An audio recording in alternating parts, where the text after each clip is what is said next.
کیا کبھی آپ نے غور کیا ہے، کچھ لوگ نظریہ مانتے بھی ہیں اور توڑتے بھی وہی ہیں۔ وہ اصول کی بات بھی کرتے ہیں مگر نظام اپنے حساب سے چلاتے ہیں۔ اصل میں یہ لوگ کون ہوتے ہیں؟ اسے ہی پک اینڈ چوز کہتے ہیں۔ یعنی انسان نظریے کو مانتا تو ہے مگر مکمل طور پر فالو نہیں کرتا، بلکہ اس نظریے میں سے اپنے فائدے کے مطابق نظریات لے لیتا ہے۔ لیکن اصل مسئلہ صرف عمل کا نہیں ہے، اصل مسئلہ یہ ہے کہ ان کا معیار کیا بن چکا ہے۔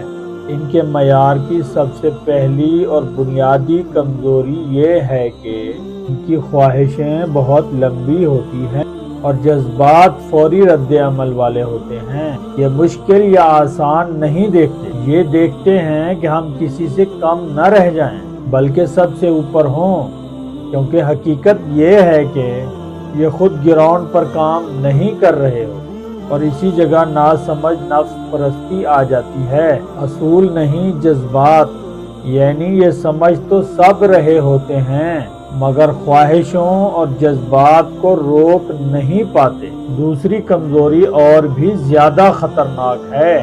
یہ لوگ نظریے کو سمجھتے ہیں، کئی دفعہ بہت گہرائی سے سمجھتے ہیں، لیکن مسئلہ یہ ہے کہ وہ اس نظریے کو سسٹم میں نافذ نہیں کرتے، بلکہ اس کے برعکس وہ ایسے لوگوں کو لے آتے ہیں انہی کی طرح ہوں، یعنی ناسمجھ، خواہش پرست، موڈی لوگ جو اپنے کام میں ماہر ہوتے ہیں لیکن نظریے سے کوئی دلچسپی نہیں رکھتے۔ وہ کھل کر کہتے ہیں ہم اپنی مرضی کریں گے، اور کچھ ایسے بھی ہوتے ہیں جو اپنی خواہش کے لیے کچھ بھی کر سکتے ہیں۔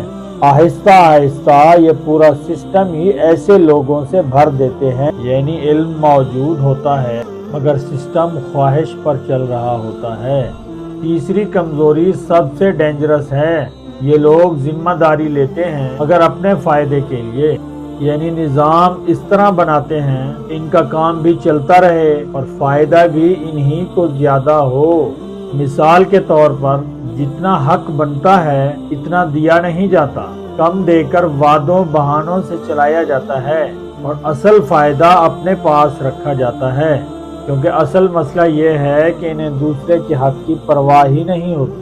دوہرا معیار ہوتا ہے، اپنے لیے کچھ، دوسرے کے لیے کچھ، اور یہی رویہ صرف کمزور تک محدود نہیں رہتا، یہ شعور والوں کے ساتھ بھی بعد میں یہی سلوک کرتے ہیں۔